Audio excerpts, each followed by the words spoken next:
Trudel le matin. Le commentaire de Fred Bérard. Yes, qui se joint à nous en ce 23 décembre. Coutume, tradition. En l'absence d'André, on en profite pour faire un brin de jasette qui va dans plusieurs directions. Salut Fred. On va pouvoir enfin jaser tranquille.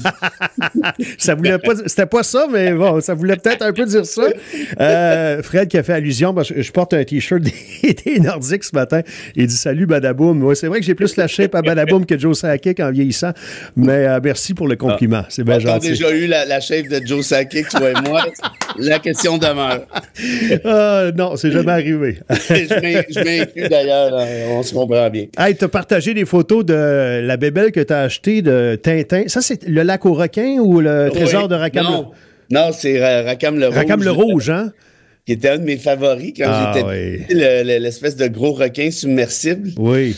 C'est ça, l'année passée, j'avais vu ça dans un commerce. J'étais en train de magasiner mes cadeaux de Noël.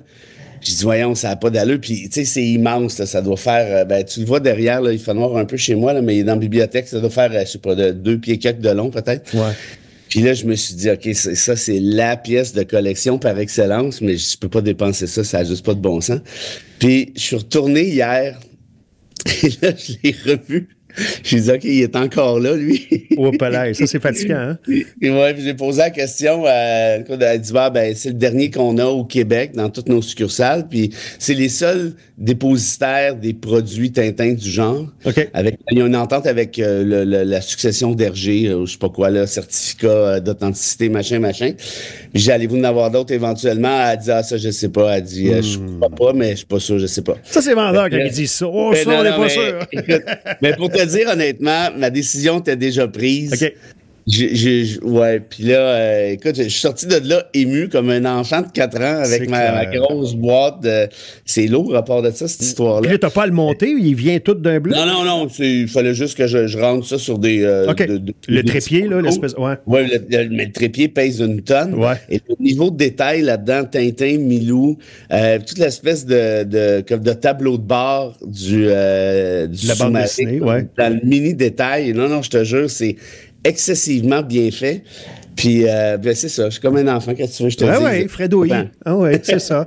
Fait que si vous suivez Fred sur les réseaux sociaux, vous savez de quoi on parle, l'espèce de sous-marin, le submersible de Tintin du trésor de Rackham le Rouge. Je t'ai préparé un petit jeu cette année, on va faire différent.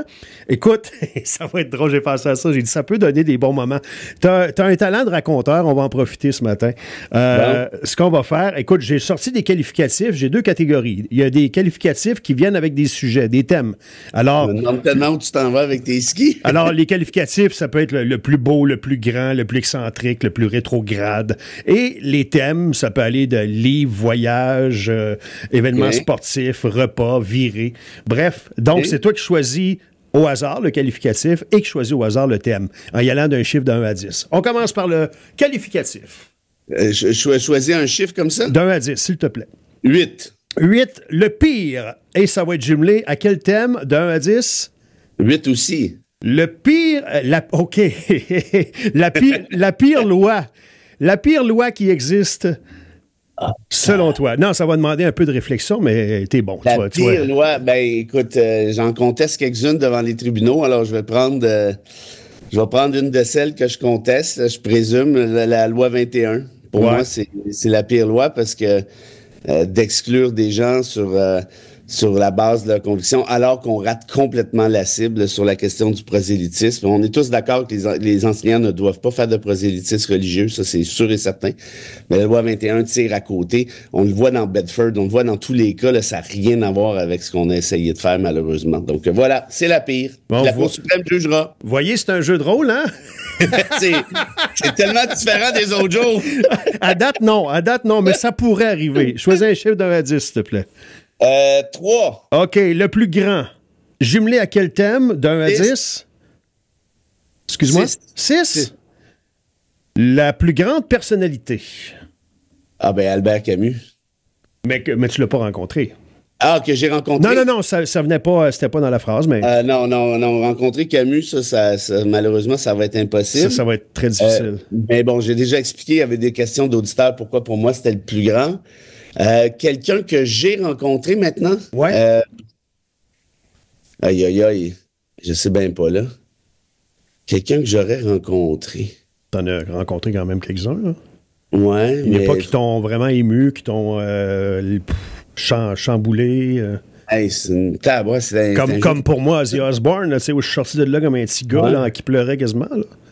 Ouais, non, ouais. peut-être pas. OK, mais on peut y aller. J'ai déjà croisé, moi, je suis un grand fan de Weezer, moins là, depuis quelques années, mais croisé Rivers Cuomo, ça m'avait ému, ouais, effectivement. Ben, il y a la fois qu'on avait croisé Denis Coderre, t'étais pas mal ému aussi. Oui, pas autant que lui, mais presque. Il a tellement eu peur quand il devait arriver, il pensait qu'on était des agents du c'est une histoire vraie. Non, mais un que j'ai plusieurs, là, Claude Lemieux, quand j'étais petit à Mont-Laurier. Ouais. Ça, c'était mon héros. Ah, puis si je te demandais que t'aurais aimé, ben, il y a Camus, mais il y en a-tu un autre qui te vient d'esprit? Charles Bukowski, dont je vous lis les citations souvent, lui, j'aurais adoré ça.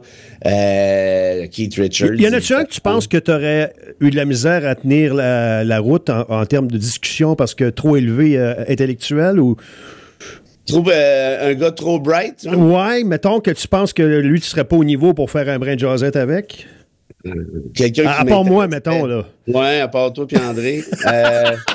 Ben là, ça a l'air prétentieux parce que si je réponds non, j'ai l'air de me prendre pour un non. Oui, en effet. Si je réponds oui... tu t'es supposé de m'en nommer une dizaine. Mettons un gars comme Jean-Paul Sartre qui était plus intelligent que Camus, qui avait une plus grande capacité intellectuelle. Comment tu peux... Non, Jean-Paul Sartre, c'est une machine. Il lisait 300 livres par année. Là, ça a aucun... Non, puis il est assez compliqué à lire.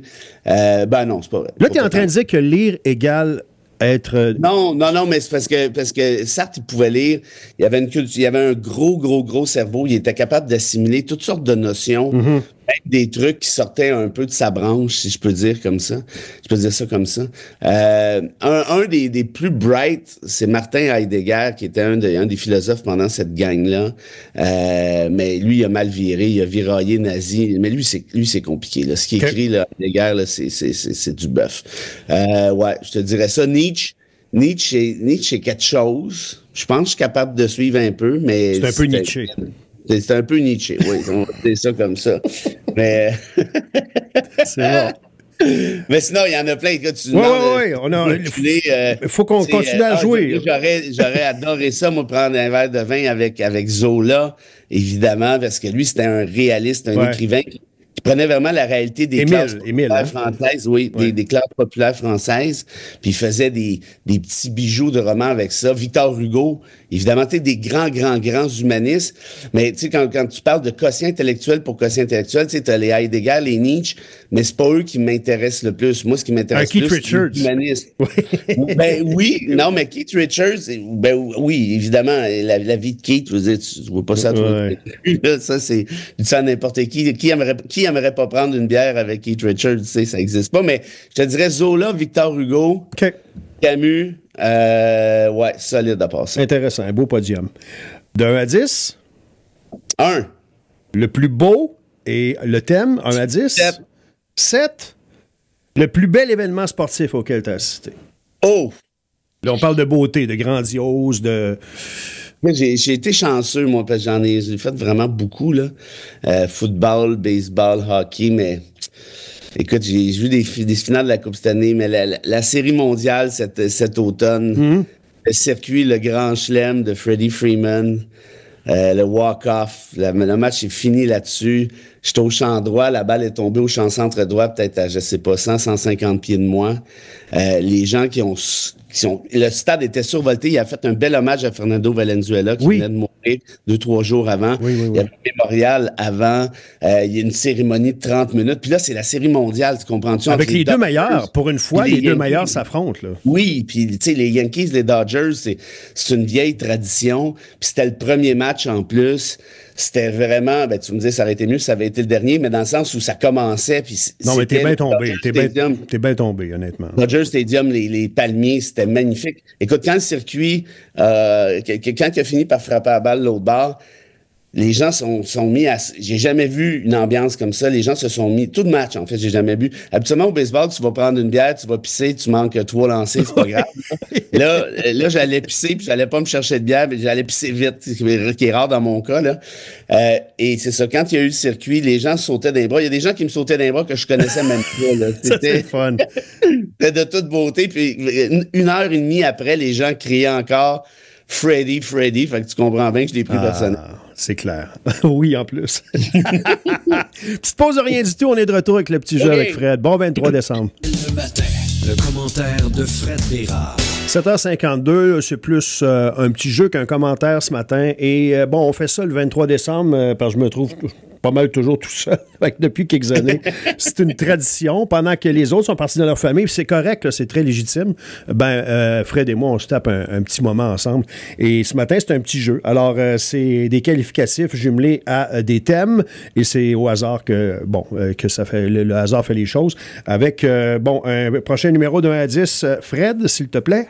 Le 2 et le 10. Le 2 et le 10. Oh, ça va être bon. La meilleure virée. La meilleure virée. Ta meilleure dérape à vie.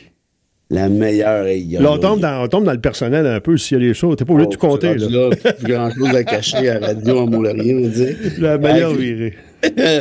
Écoute, la meilleure, c'est dur, hein? Ouais, il y en a eu quelques-unes, disons. Mais celle qu'on avait faite ensemble l'année passée, c'était pas pire, ça. C'était pas pire. C'était plus que pas pire. Là, t'avais dormi sur le divan de la station, puis moi, je faisais de la radio à Cogeco juste avant vous autres, à 7h15. Puis j'avais mis mon réveil, mais ça a pas... J'ai dû me tromper de jour, en tout cas, je sais pas quoi. Et tu te souviens, il y a des gens de la polyvalente ou de l'université ou du cégep qui venaient filmer. Te souviens-tu? Oui. T'étais amoché pour te faire filmer, pas à peu près. Quand le téléphone a sonné, de Cogeco, j'ai dit, comment ça, le téléphone? Puis là, c'est le metteur en ondes qui dit, salut Fred, on est avec toi dans 30 secondes. Et là j'ai été mêlé. Je savais pas j'étais où. Je me souvenais plus du sujet. Une fois que j'ai fini ça, il est quand même 7h34. Oh ouais. Là, j'ai 6 minutes pour m'en venir chez vous. Bon, heureusement, je suis à Mont-Laurier. Contrairement à la rumeur, ça circule très bien à Mont-Laurier. Ouais. J'étais arrivé à 7h40 et 3 secondes. Ouais, c'était... Quelle magnifique soirée. On est allé super au Lemarette. Ouais. Après ça, on a commandé tout ce qui existait au chapeau, ou à peu près. J'ai chanté au chapeau. T'avais-tu chanté, toi? Moi, j'ai chanté au chapeau. Toi, tu chantais, t'arrêtais plus. Là, t'étais une machine. Oui. Non, moi, j'ai pas chanté. Puis après ça, je me rappelle plus trop, pour être honnête. Ah, c'est merveilleux de même. OK, on laisse ça de même, c'est parfait. L'imagination va faire le reste. On voulait aller chanter, non, c'est pas vrai, on voulait aller chanter une tonne de Weezer, puis finalement, le DJ a dit, OK, c'est assez, tout le monde dehors. On arrête tout. OK, 1 à 10. 9 et 9. 9 et 9. Oh! Le plus rétrograde repas que tu as mangé dans ta vie. Rétrograde? Ben là, ça fit drôlement. Là. Ouais. Rétrograde avec repas. Là. Rétrograde. Tu sais que, mettons que tu te sens pas... C'est sûr que toi, on serait porté de penser que tu vas y aller vers la viande maintenant. Non, ouais, mais je mange plus de viande. Mais mettons rétrograde, parce que là, je comprends que le jeu peut pas être adapté non, mais c'est ça, chacune des thématiques. Mais disons le truc le plus ancien, parce que rétrograde, ça peut vouloir dire ça aussi à quelque part, là, dans le bon sens, dans le sens positif, cette fois-là. Moi, j'ai mangé en Éthiopie cet été des trucs, écoute, ancestraux là-bas, là, cette espèce de tradition. Ouais. Et puis, c'est pas de zéro viande, là, dans mon cas. Puis, il y a beaucoup de pays dans le monde qui sont absolument végétariens ou à peu près, là. Par exemple, en Inde, là, ils vivent très, très vieux, hein, d'ailleurs, notamment à cause de ça. Puis en Éthiopie, donc, écoute, j'étais dans les montagnes du Nord, là où il y a eu un génocide en 2022. Il y a eu presque entre 900 000 et 1 million de morts. Puis c'est des montagnes, là. C'est beau. Tu sais, le Nil, le fleuve, le Nil dans Tintin, là, et tu le vois, là, à l'autre bout, là. Puis il y avait des singes un peu partout, puis j'étais avec mon chummy, un Éthiopien, là, qui m'accompagnait en char. Puis on a mangé des trucs dans une petite cabane perdu, mais quand je te dis perdu, là, tu sais, les vieux films français, là, la cabane du berger dans les montagnes. Oui, là, oui, ben, oui. Dans c'est ça, Heidi, là, oui. c'est ça, mais version chaleur, mettons. Là. OK. Et c'était, écoute, c'était spécial là, parce qu'ils garochaient ça dans une espèce d'assiette en métal. Puis là, t'as une espèce de, que je pourrais pas dire c'est quoi, là, de purée piquante, 3-4 spots avec une espèce de grosse pâte. Ça a-tu l'air douteux quand tu vois ça aller? Ça a l'air absolument douteux, là, pour pas dire, ça a pas l'air bon pantoute. Puis finalement, tu sais, faut que tu passes par-dessus un peu, puis tu dis, bon, regarde, là, je vais pas faire mon colon de mon laurier qui se commande un pâté chinois, là, tu sais, faut que tu fasses ton effort. Mais moi, je suis pas déniaigneux pour ces affaires-là, mais là, ça commençait à être quelque chose, là. Okay. Puis, mais c'était délicieux. Au final, c'était délicieux, comme quoi l'apparence ne justifie pas tout. C'est vrai. Dans certains cas, on peut dire ça. On va terminer ça avec un dernier. Alors, de 1 à 10. Oui, c'est à moi de jouer. Oui, moi, je joue pas. 4 et 5. Oh, ça va être bon, ça, je pense. Le plus flyé des politiciens. On termine avec ça. Le plus flyé des politiciens. Et ça peut être pour des raisons qui sont autres que la tenue vestimentaire. Puis, moi, je te vois aller plus dans les idées. Là, le plus flyé au niveau des idées, mettons. Que tu as connu, qu'on a vu de ton vivant ou dont tu as entendu parler. Au niveau des idées. Hey, c'est une sacrée bonne question, ça. Moi, je pense que je suis obligé, c'est un peu cliché, mais je suis obligé de dire Godin à Québec, qui était un poète, qui était un très, très, très, très grand poète québécois. Peut-être pas autant que Miron, mais pas loin, je dirais, qui a un super poème sur les immigrants, notamment sur à côté du métro Mont-Royal. Une citation qui est écrite? Un poème de Godin OK. Qui dit à quel point les immigrants sont importants, puis c'est du bon monde pour nous, puis ci, puis ça. Tu sais, dans le temps où le Parti québécois là, était autre chose qu'aujourd'hui, disons ça comme ça. Ouais. Puis Godin avait été élu, il était rentré à l'Assemblée nationale un peu, écoute, puis lui puis sa femme, Pauline Julien, qui était la chanteuse. Oui, exact. Qui s'était fait ramasser par la police dans le temps du FLQ. Tu sais, il n'y avait pas le profil d'eux. Il a déjà lu des poèmes à l'Assemblée nationale. Ça a été un ministre, je crois, de l'immigration, si je me trompe pas. Ça a été un excellent ministre. Il faisait du bien, là. Tu sais, il sortait clairement. Il avait les cheveux tout croche, là. Tu sais, je me souviens un peu de ça. Vraiment sauté, là. Ouais. Puis moi, j'adore ça, ces gars-là. Là. Je trouve qu'ils amènent le milieu très, très feutré de l'Assemblée nationale. Puis contrairement à Catherine Dorion, qui fait juste provoquer pour provoquer, Godin, il amenait quelque chose sur la table, quelque chose d'humain, quelque chose de sensible, quelque chose d'intelligent.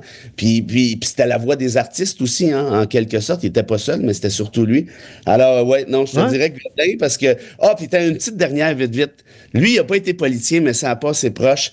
Tu sais que Robert Charlebois, c'était le grand chum de Pierre Trudeau. Ouais.